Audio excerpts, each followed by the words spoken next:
बंगला wash. Bangladesh ने दूसरा test match Pakistan को हरा के ये सीरीज 2-0 से जीती है। पाकिस्तान क्रिकेट टीम ने कितनी गलतियां की, हमारी क्या नालायकियां हैं एज ए टीम, उन सब पे तो हम रोज बात करते हैं। लेकिन आज सबसे पहले मैं बात करना चाहता हूं पीसीबी चेयरमैन मोहसिन रजा नकवी से। मोहसिन नकवी साहब, बहुत ज्यादा रिस्पेक्ट आपके लिए। आप पीसीबी के चेयरमैन हैं, लेकिन इसके साथ साथ आपके ऊपर और भी जिम्मेदारियां हैं। आप पाकिस्तान के इंटीरियर मिनिस्टर भी हैं। आपने एक सर्जरी की बात की थी, लेकिन वो सर्जरी अभी तक हमें दिखी नहीं है। आपने बहुत गलत लोगों के हाथ में पाकिस्तान क्रिकेट का कंट्रोल दिया हुआ है, जिसपे सरे फिरिस्त आकिब जावेद हैं, जिनका बहुत ज्यादा इन्फ्लुएंस है पाकिस्तान क्रिकेट के फैसलों के ऊपर। आपकी लीडरशिप में पाकिस्तान क्रिकेट टीम बहुत नीचे जा रही है नकवी साहब। आपने जिन लोगों पे ट्रस्ट किया हुआ है वो ठीक फैसले नहीं कर पा रहे। मतलब सरफराज अहमद, जिनका कोचिंग का कोई तजर्बा नहीं है, दुनिया अपने साथ ग्रेट कोच रखती है, हमने सरफराज जो अभी रिटायर हुए हैं उनको सीधा पाकिस्तान मेंस टीम के साथ लगा दिया। असद शफीक, जिनके अपने टेक्निकल मसले रहे हैं उनके करियर के आखिर में, हमने पाकिस्तान का उनको बैटिंग कोच बनाया हुआ है। तो जब आप मीडियोकर लोग जैसे आकिब जावेद हैं, इनको पाकिस्तान टीम का कंट्रोल दे देंगे तो वो मीडियोकर फैसले ही करेंगे। और ये सब कुछ नकवी साहब आपकी लीडरशिप के अंडर हो रहा है, क्योंकि आपके पास टाइम नहीं है। आप पाकिस्तान के इंटीरियर मिनिस्टर हैं, आपको पीसीबी का चेयरमैन नहीं होना चाहिए, क्योंकि you can not manage everything. एक आम इंसान के बस की यह बात ही नहीं है कि वो सुबह अमेरिका में है, शाम को वो कहीं और है, अगले दिन वो कहीं और है। पाकिस्तान क्रिकेट नकवी साहब कोई मजाक नहीं है। मैं डायरेक्ट बड़ी रिस्पेक्ट के साथ आपसे मुखातिब होके आपसे रिक्वेस्ट कर रहा हूं नकवी साहब, हमारे पास एक क्रिकेट है जो पूरे मुल्क को जोड़ के रखती है। मैं कोई आपकी इंटेंशंस के ऊपर डाउट नहीं कर रहा, डेफिनेटली आप पाकिस्तान क्रिकेट की बेहतरी चाहते होंगे, लेकिन एक बंदा इतनी सारी चीजें मैनेज नहीं कर सकता। मैं एज ए पाकिस्तानी आपसे रिक्वेस्ट करता हूं कि प्लीज कोई ऐसा बंदा चेयरमैन लगाएं। अब इतनी पावर है आपके हाथ में कि चेयरमैन भी आपने ही लगवाना है। कोई ऐसा चेयरमैन पीसीबी का लगवाएं जो फुल टाइम हमारी क्रिकेट को दे। क्या इस टाइम पीसीबी चेयरमैन को यह पता होगा कि पाकिस्तान के टेस्ट मैचों में 3-3 4-4 महीने का गैप है, और ये क्यों है?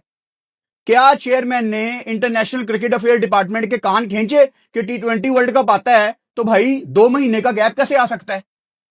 जब वनडे वर्ल्ड कप आता है तो पाकिस्तान ऑस्ट्रेलिया के खिलाफ खेल रही है, साल के आखिर में ट्राई नेशन सीरीज खेल रही है, दरमियान में कुछ है नहीं है, अगले साल ओडीआई वर्ल्ड कप है। आप WTC का फाइनल कैसे खेल सकते हैं जबकि आपकी टेस्ट टीम 2-2 3-3 4-4 5-5 महीने वेली बैठी होती है? ऐसे इकदामात उठाने के लिए ना आपके पास वक्त होना चाहिए, और वक्त फिलहाल मोहसिन नकवी के पास नहीं हो सकता क्योंकि वो बाकी जगहों पे मसरूफ हैं। तो मेरी रिक्वेस्ट है पीसीबी चेयरमैन से कि प्लीज कोई ऐसा बंदा चेयरमैन आने दें जो हमारी क्रिकेट को 24/7 टाइम दे। मेरी आपसे हाथ जोड़ के रिक्वेस्ट है, क्योंकि नहीं मैनेज हो पा रहा। पाकिस्तान टीम का हाल आपके सामने है। बांग्लादेश से आज हारना कोई हमारे लिए सरप्राइजिंग चीज नहीं है। यकीन करें, पाकिस्तान फैंस को पता था, मुझे इस टेस्ट सीरीज के शुरू होने से पहले पता था कि हमने 2-0 से यह टेस्ट सीरीज हारनी है। वो बांग्लादेश जिसको 23-24 साल लग गए पाकिस्तान को पहला टेस्ट मैच हराने में, वो हमारे घर आके हमें व्हाइट वॉश करते हैं। हम बांग्लादेश जाते हैं, हम वनडे भी हारते हैं, हम टेस्ट भी हारते हैं। तो अब हमें पहले से ही पता होता है कि हमारी टीम किसी काबिल नहीं है, और ये सब कुछ आपकी लीडरशिप में हो रहा है। तो आप प्लीज ऐसे लोगों को लाएं जो क्रिकेट जानते हैं, जो क्रिकेट को टाइम दे सकते हैं। वरना बचपन से तो हम भी सुन रहे हैं कि पाकिस्तान क्रिकेट का हॉकी वाला हाल हो जाएगा, लेकिन जिस तरह चीजें तेजी से नीचे जा रही हैं, शायद हॉकी से भी बुरा हाल होगा, और वो शुरू हो गया है। मतलब आकिब जावेद वगैरह कब हमारा खैरा छोड़ेंगे? जब हम कोई वर्ल्ड कप का क्वालिफायर राउंड खेल रहे होंगे, वो रह गया। ये वेल डिजर्विंग लड़कों को आगे नहीं लाते। मतलब कामरान गुलाम परफॉर्म करके 100 करके पाकिस्तान टीम से बाहर चला गया। Akif Javed was your best bowler in New Zealand, next ODI series में वेस्ट इंडीज वो जाता नहीं है। मतलब फिर ये लोग पाकिस्तान टीम के दुश्मन ही हैं, आकिफ जावेद वगैरह। इनको पता ही नहीं है कि हमने क्रिकेट कैसे चलानी है। गलत लोग आगे आते हैं, गलत लोगों को ये पाकिस्तान टीम के साथ लगा देते हैं और फिर वो अपने मीडियोकर माइंडसेट के अकॉर्डिंग टीम को चलाते हैं और आखिर में नाम हमारा बदनाम होता है कि पाकिस्तान अब एक फॉरेक टीम है। कितना क्लोज हम आ गए थे टेस्ट की हिस्ट्री का, टेस्ट की 100 साल से ज्यादा हिस्ट्री। पाकिस्तान हाईएस्ट चेज चौथी इनिंग्स में करने ही वाला था, लेकिन मोहम्मद रिजवान नीचे से आउट हो गए। मैं मोहम्मद रिजवान को टू बी ऑनेस्ट कोई बहुत ज्यादा ब्लेम नहीं करना चाहता। 94 उन्होंने किया। Rizwan is one of the reasons कि आप इस टेस्ट मैच में आगे आए हैं। आप डे 5 तक आए, हमारे दिल में आज एक उम्मीद थी। मैं तमाम बैटर्स पे बात शुरू करने से पहले अपने टेल एंडर से शुरुआत करूंगा और फिर पूरे मैच को हम ब्रेक डाउन करेंगे, पूरी सीरीज को ब्रेक डाउन करेंगे। आखिरी विकेट जो गिरी है वो खुरम शहजाद की गिरी है और खुरम शहजाद छक्का मारने की कोशिश में आउट हुए हैं।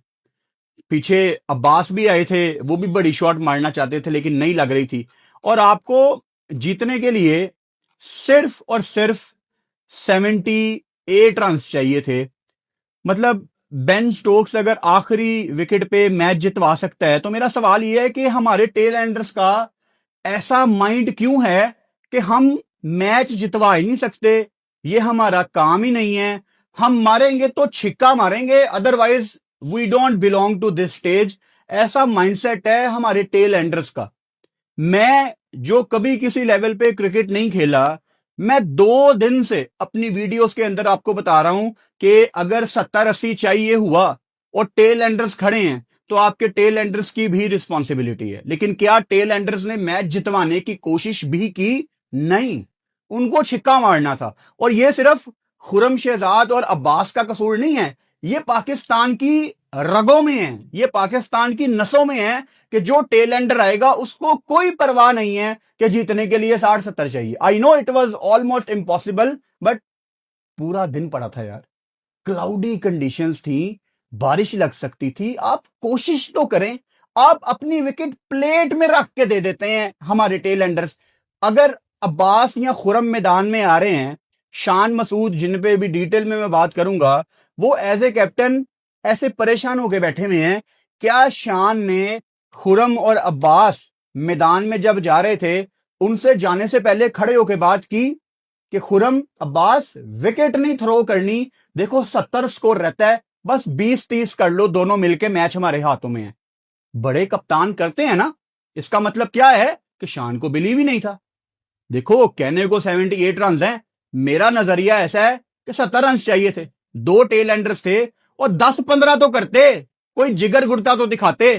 अगर कप्तान ही डर के सहम के बैठा हुआ है कोने में, तो टीम के अंदर क्या बिलीव पैदा होना है? कप्तान कप्तान क्यों है? टॉस करने के लिए नहीं है।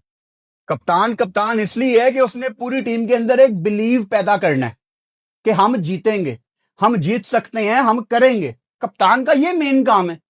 यहां तो शान का काम बस टॉस करना है, क्योंकि रिव्यूज लेने का तो उसको पता नहीं है, फील्ड प्लेसमेंट का तो उसको पता नहीं है। आप ये सीरीज आ रहे हैं किसी एक बंदे की वजह से नहीं हारे, लेकिन शान मसूद का एक बहुत बड़ा रोल है आप ये सीरीज आ रहे हैं, क्योंकि फील्ड प्लेसमेंट्स बिल्कुल फारक थी। अब इससे पहले कोई मुझे कहे कि तुम्हें शान मसूद से ज्यादा क्रिकेट पता है, भाई मैं ये बिल्कुल क्लेम नहीं कर रहा कि मुझे शान से ज्यादा क्रिकेट पता है, लेकिन ये मुझे पता है कि जब कोई नया बैटर बैटिंग करने आता है बांग्लादेश का, तो आप फील्डिंग ओपन नहीं रख सकते। ये मुझे पता है। लॉन्ग ऑन पीछे नहीं हो सकता, डीप मिड विकेट पीछे नहीं हो सकती, ये नहीं हो सकता। अगर हमारा कप्तान दोनों टेस्ट मैचों के 5 दिन गलतियां करता रहे, तो फिर आप हिसाब लगा लें कि आपने शान का करना क्या है। अब क्या Shan Masood as a captain deserve करते हैं कि वो ये टीम लेके वेस्ट इंडीज जाएं? I think the answer is no. और अगर आप शान को हटाते भी हैं तो आपके पास ऑप्शन क्या है? आप किसको कप्तान बनाएंगे? अब कल भी मैंने ये बात की थी, परसों भी ये बात की थी कोई बंदा कह देगा उसको कप्तान बना दो, इसको कप्तान बना दो। आप सब अपने फेवरेट प्लेयर्स के नाम गिनवा देंगे, लेकिन हमने कोई प्रोडक्ट रेडी नहीं की।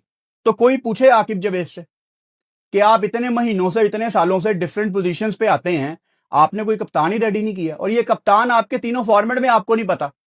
वनडे का वैसे ही आपका बेड़ा गर्क है, वहां पे शाहीन कप्तान, जिसकी टीम में जगह नहीं बनती फिलहाल, जो 5 मैच हो तो 5 के 5 मैच नहीं खेल सकता, वो कप्तान है।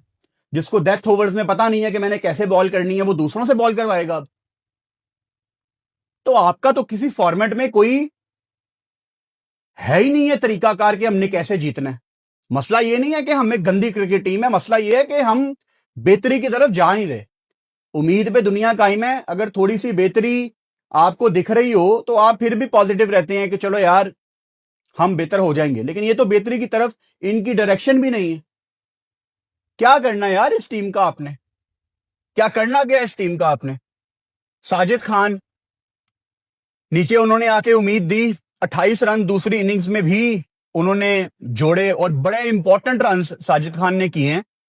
साजिद खान लगातार अपनी ईगो का मसला बना रहे थे। मैं कोई उनको बहुत ज्यादा क्रिटिसाइज नहीं करना चाहता, लेकिन यू नीड टू अंडरस्टैंड के आपकी विकेट की एक वैल्यू है। साजिद खान, उन्होंने 2 स्लिपें खड़ी की हुई हैं जब फास्ट बॉलर लगा हुआ है। नहीद राना का वो ओवर आपको याद होगा, थर्ड मैन उन्होंने स्ट्रेट रखा हुआ है और deep backward point. Sajid Khan को लगातार नहीद राना शॉर्ट बॉलिंग कर रहा है और साजिद खान हर बॉल पे थर्ड मैन की तरफ लेट कट खेलना चाह रहा है। वो अगर लग भी जाती तो 90% वो आउट था, शायद बाउंड्री मिल जाती अगर ऊपर से गुजर जाती बॉल। तो ये ईगो का मसला हमने इंटरनेशनल क्रिकेट में नहीं बनाना होता कि भाई तूने 3-4 बाउंसर करा दिए, अब तो मैं तुझे चौका मारूंगा। आपकी सबसे बड़ी जीत ये होती कि आप ये मैच जीत जाते।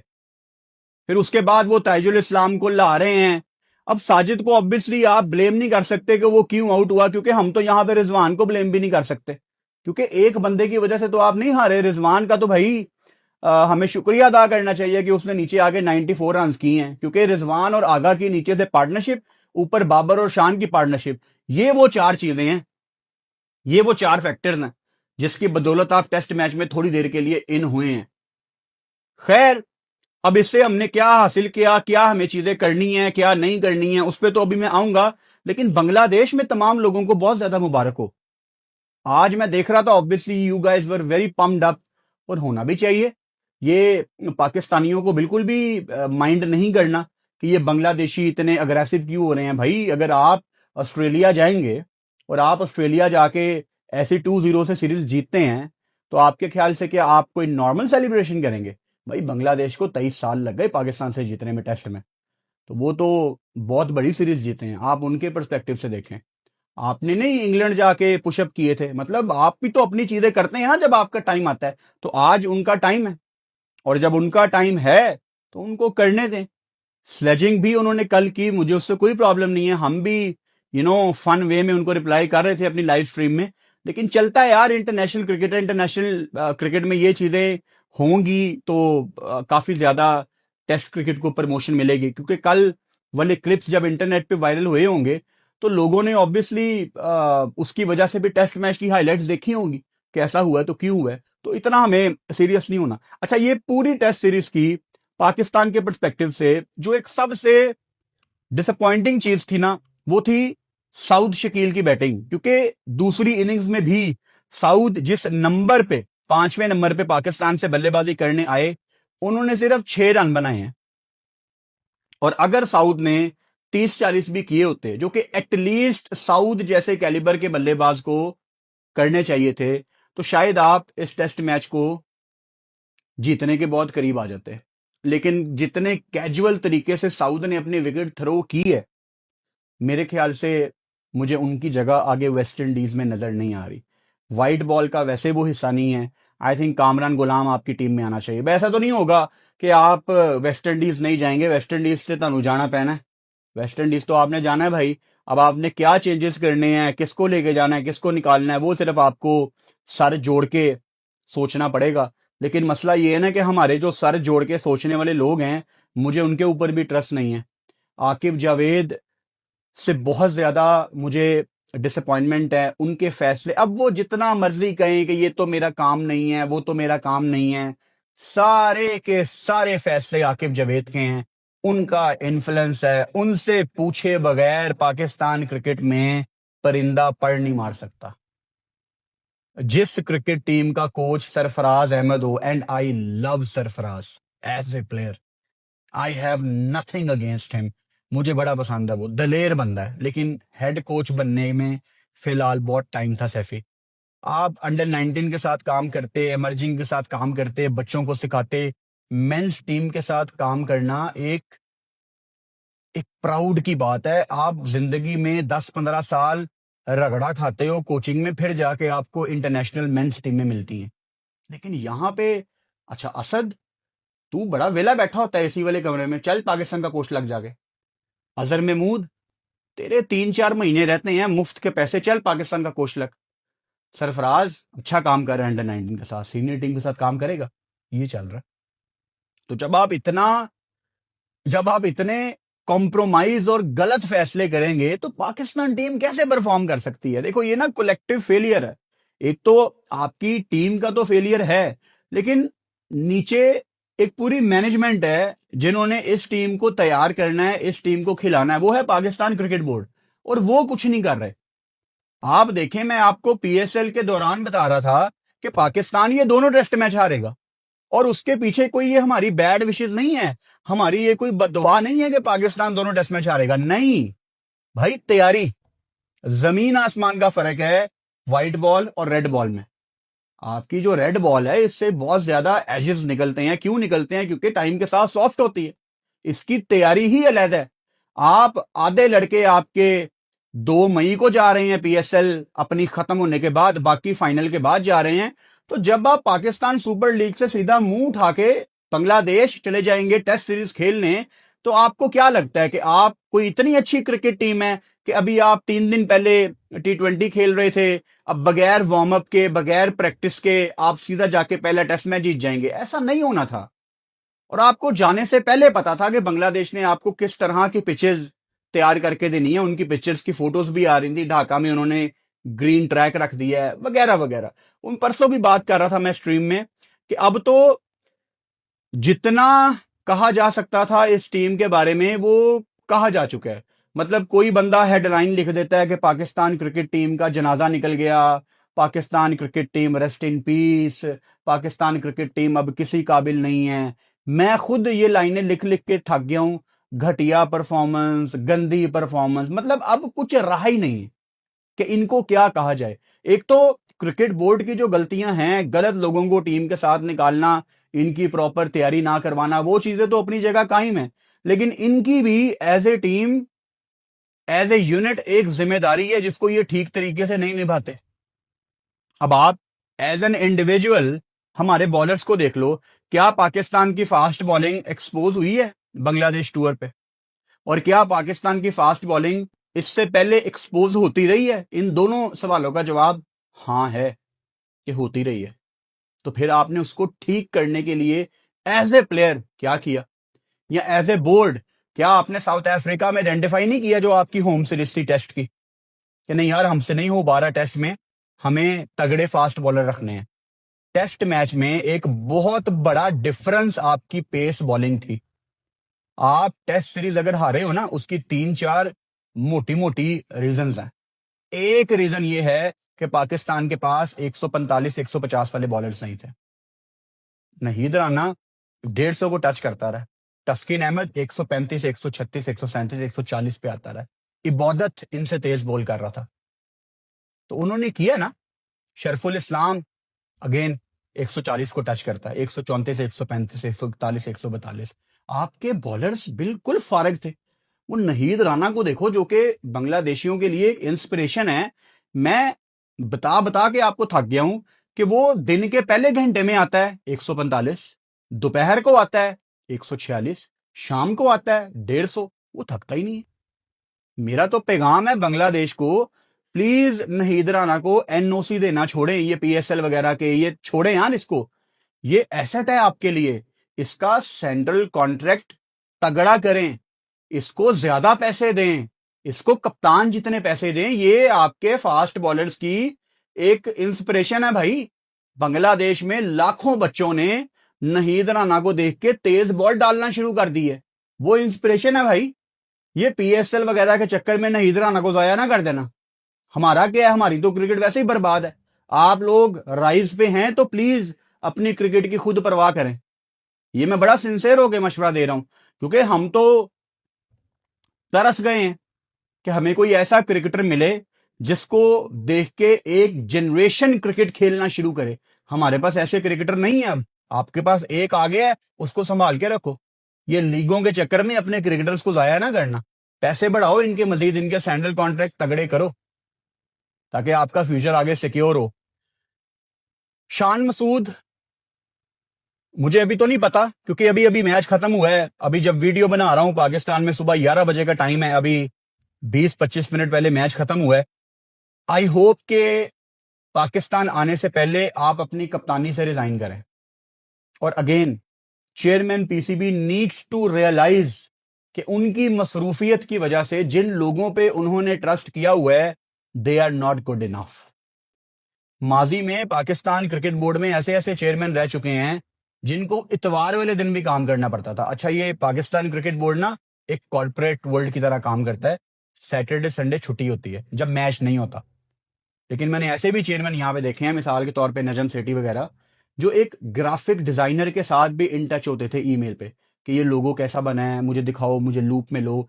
मैंने चेयरमैन को यहाँ पे इतवार को भी काम करते देखा हुआ है।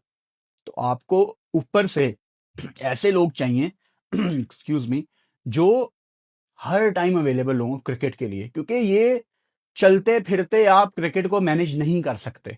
सुबह आप कहां पे हैं, दोपहर को आप कहां पे हैं, रात को आप कहां पे हैं, अगले दिन आप कहां पे हैं। You can not manage cricket like this. Cricket को फुल टाइम लोग चाहिए। और पाकिस्तान ने इतने दलेर क्रिकेटर पैदा किए हैं। पाकिस्तान क्रिकेट टीम डिजर्व करती है कि पाकिस्तान का जो कोचिंग स्टाफ हो ना, वो बहुत प्रोफेशनल हो। यार, पाकिस्तान टीम के पास खड़े होना ना एक एक प्रिविलेज है यार। पाकिस्तान टीम के पास खड़े होना कि ये पाकिस्तान का कोच है, ये पाकिस्तान का प्लेयर है, यार ये पाकिस्तान टीम की बस खड़ी हुई है, ये पाकिस्तान टीम की बस खड़ी हुई है। एक प्रिविलेज है। ये पाकिस्तान की चीजें हैं यार। पाकिस्तान टीम के प्लेयर की कैप है, यार ये पाकिस्तान टीम के फलां बल्लेबाज का बल्ला है। यार एक प्रिविलेज है। हमने चीजों को सस्ता कर दिया हुआ है। आपने क्या किया जेसन गिलेस्पी के साथ, आपने क्या किया गैरी कर्स्टन के साथ। दे वर टॉप प्रोफेशनल्स। आपने अपने लोगों की बातों में आके इनको फर्क कर दिया यार। मतलब अजीब बात नहीं है। वो जो टोनी हेमिंग्स, जिसने बांग्लादेश का जो पिच कुरेटर का हेड है, ये पाकिस्तान छोड़ के गया है। ये गोरा पिच कुरेटर पाकिस्तान आया था, लेकिन यहां पे आकिब जवेद साहब का वो बस एक क्लिप वायरल हो गया था कि 100% हारेंगे, लगाओ ना 2 पंखे। लग गए 2 पंखे। वो 2 पंखे लगा के मेरी पुरानी वीडियोस निकाल के देख लो। पाकिस्तान ने अपने घर में फिलहाल जीतने के लिए कोड क्रैक कर लिया था, लेकिन क्या बाकी टीमों के पास स्पिनर नहीं है?